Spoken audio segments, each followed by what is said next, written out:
সমস্যা আছে।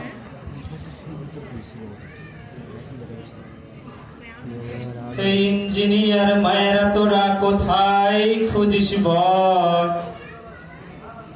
এই মেডিকেলের মায়েরা তোরা কোথায় খুঁজিস বল, এই ঢাবিয়ান মায়েরা তোরা কোথায় খুঁজিস বল, এই মেডিকেলের ছেলে আমি আমায় বিয়ে কর।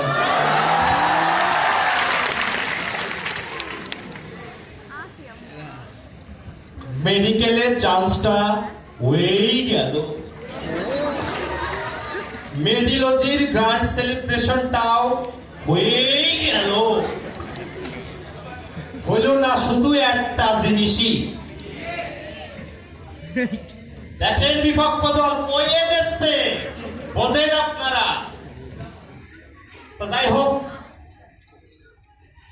এই যে মেডিকেলে চান্স পাইছি, আরে জ্বালা জ্বালা রে জ্বালা, অন্তরে জ্বালা।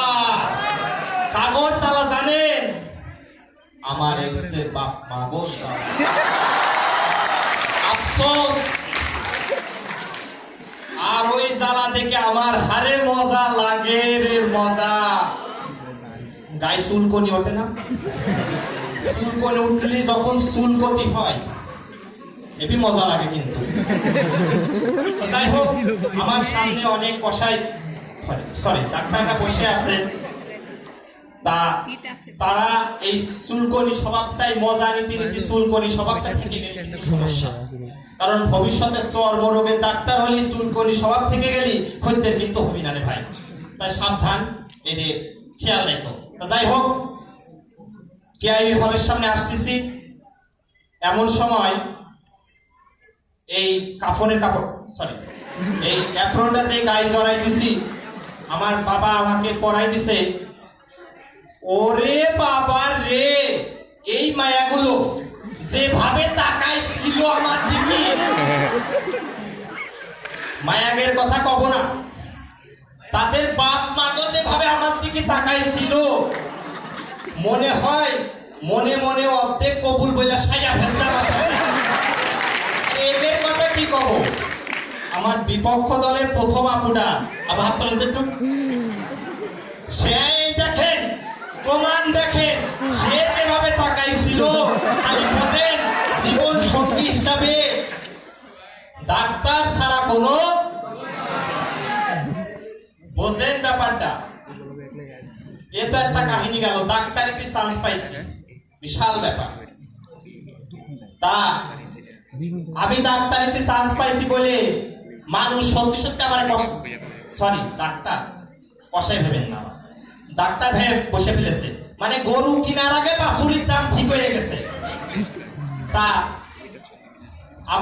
আমি ডাক্তার হয়েছি বলে আমার নানা, আমার দাদু, সে বিয়ে করে ফেলছে। আমি বললাম আমার ডাক্তার হওয়ার সাথে বিয়ে করার সম্পর্কটা কি? সে কয় সে নাকি আবার বয়স তার 80 বছর, কতিও শরম লাগে, পতিত হবে ভাইয়া নাকি? বয়স তার 80 বছর, তার নাকি আবার যৌবনের সুখ পাতি চায়।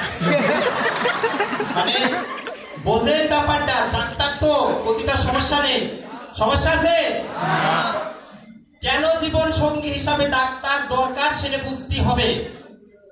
তা আমার দাদু যৌবনের সেই শক্তি আবার ফিরে পাতে চায়, তাই তার কথা, ঘরের মানুষ যদি ডাক্তার হয় তাহলে ঘরের মানুষের কাছ থেকে গোপন ট্রিটমেন্টটা নিয়ে যায়। ঠিক জীবন সঙ্গী যদি ডাক্তার হয়, বলছেন ভালো করে বিপক্ষ দলের, আপনার তো বলবেন না, আপনারা এখন অন্য ক্যাডার নিয়ে আলোচনা করবেন। হ্যাঁ, যৌবন শেষ ধরেছেন ভাইয়া। এখন কি কথা ধরে বলছিলাম ভাই? যৌবনে ঘুরিয়ে ফেলেছে ব্যাপারটা। তো যাই হোক, এই তার কথা, ঘরের মানুষ যদি ডাক্তার হয়, জীবন সঙ্গী যদি ডাক্তার হয়, এই ঘরের গোপন সমস্যা কি বাইরের কাছে পরপুরুষের কাছে কোয়া লাগে, পরের ডাক্তারের কাছে যে কোয়া লাগে? তাহলে জীবন সঙ্গী হিসাবে মেয়েরা কেন ডাক্তার বানাবে, কেন ডাক্তার করবে, বা ডাক্তার হিসাবে নিজের জীবন সঙ্গী কেন বেছে নেবে, তা কি আর বলা লাগে? বিপক্ষ দলের কাছে প্রশ্ন রইলে উত্তরটা দিয়ে যাবেন। তো যাই হোক, অনেক কথাবার্তা, অনেক কিছু হইল। আরেকটা কথা বলে শেষ করি। আমার বিপক্ষ দলের দ্বিতীয় ভাইটা হাত তোলেন তো, হাত তুলছে। তার এক্স বর্তমান নাকি ভাই, সে আমার ইনবক্সে গুতাচ্ছে।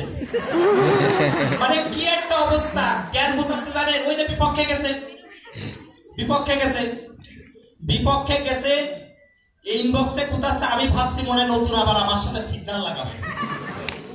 তা ভাই তোমারে কই, আমার সাথে তর্ক করতে যায় নিজেরটা আবার হারায়ও না। কিন্তু আমি এই যে ডাক্তার হয়ে গেছি, আমার ডাক্তার হয়ে মিলেছে, আমার কিন্তু বহু আসবে যাবে। তুমি যেভাবে বিপক্ষে চলে গেলে, এই যে তোমার কিন্তু এই যে হারালে আর কিন্তু আসবে না। তা যাই হোক, একটা কথা বলে শেষ করবো। ফোন দেখতে ও আপনাদের বাপমার, যাই হোক একটা কথা বলে শেষ করবো। লিখেছে একটা ছন্দ, অনেক কথা হইল এ ব্যাপারে, কথা আর থামাবো না আমি এ বিষয়ে মাথা। তবে এ কথা মাইয়া বলে যেতে চাই, ডাক্তার ছাড়া জীবন সঙ্গী আর এ জীবনে নাই। তবে যদি বিয়ে করো আমার বিপক্ষ দলের কাউরে, সুখ বলবে তোমার এবার আমি যাইনি। ডাক্তার জীবনে শুধু কামাই আর কামাই, তাই তো মেয়ের বাপরা এবার বানাবে মেয়ের জামাই। ডাক্তার হলো সব দিক দিয়ে আসলেই করা, তাই তো বাজারে আজকে তাদের দাম খুব। আরে খেলা,